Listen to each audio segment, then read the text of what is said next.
Okay, this is problem 8 from Unit 3 review. This one's a little bit more complicated because I can't factor it out. I always look first to see if I can pull an x out. Like there's an x. Change my color here.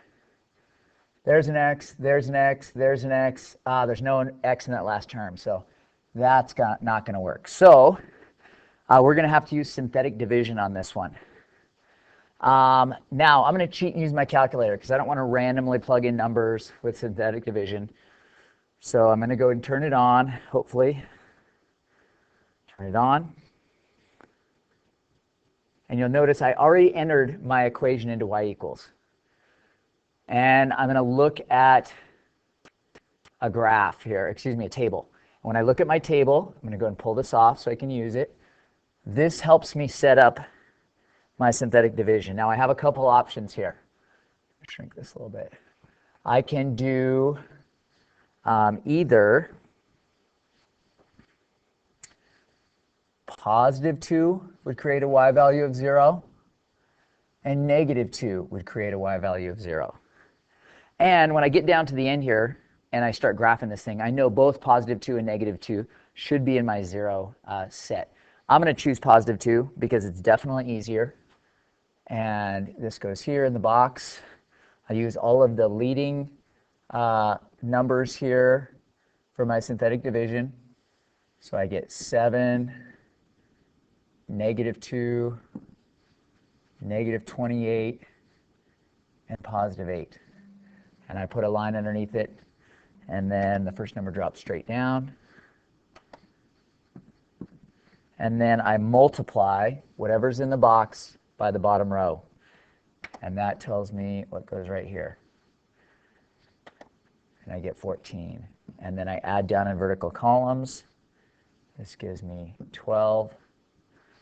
I multiply by what goes in the box. And that's 24. I get negative 24 here, or excuse me, negative 4 here. And I multiply by what goes in the box. And that gives me negative 8. And this is what I want. I should have a remainder of 0 here. And if I don't, I mess up somewhere in my synthetic division. Okay, so let's write what we have so far. All right, if I were to write this out in factored form, I would have x minus 2. That's how where this comes from. That's what would be in factored form if I were to produce a 0 of positive 2.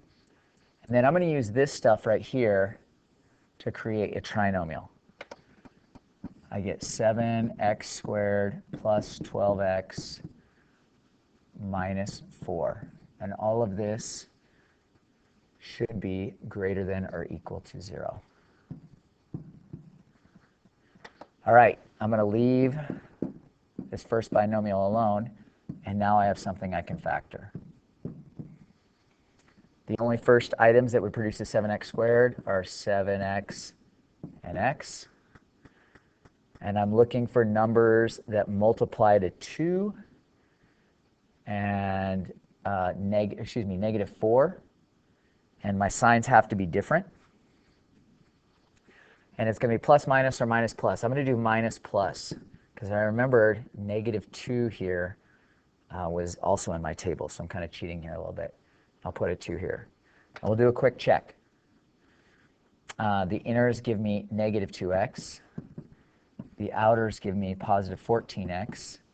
And combined would make positive 12x. So it factors correctly. Get rid of that. Okay, my answers, my zeros. The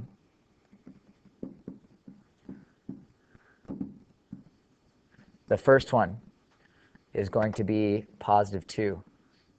And we saw that on the table. The second one, which is a little odd here, you have to remember that it's like I'm setting a little equation here. When does 7x minus 2 equal 0? And if that was a two-step equation, I would add 2 first, and I would divide by 7. So I'll say 2/7 is my next one, comma, and then I have negative 2. Now, all of these are multiplicity 1, so all of these should cross. So I'm going to go ahead and graph this. 1, 2, 3 to the right, 1, 2, 3 to the left. I'm going to put a closed circle at -2, closed circle at +2, and then at 2/7, and that's about right here-ish. Now, I don't have to figure out the degree, because if I look up at the original, this thing is already in standard form, and it gives me 7x cubed, which would, again, make one of these S shapes. So we'll go ahead and plot our point, or excuse me, sketch our graph. I need to go through the blue dots, and I need to start down here. So it's going to come up here, through, through, through, and go up forever. And now I will highlight the parts that are greater than in yellow. I will highlight the parts that are less than in blue. And then I look back at the original problem, and it says I care about the stuff that is greater than 0. Or right there, greater than 0. So I want the stuff that is highlighted in yellow.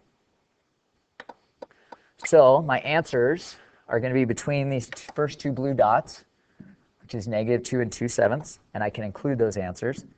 So -2, close bracket, and 2/7, close bracket, and I'll do a U. And then it picks back up at +2, close bracket, and goes on to infinity, open, because we never really touch open, or touch infinity, excuse me. Final answer.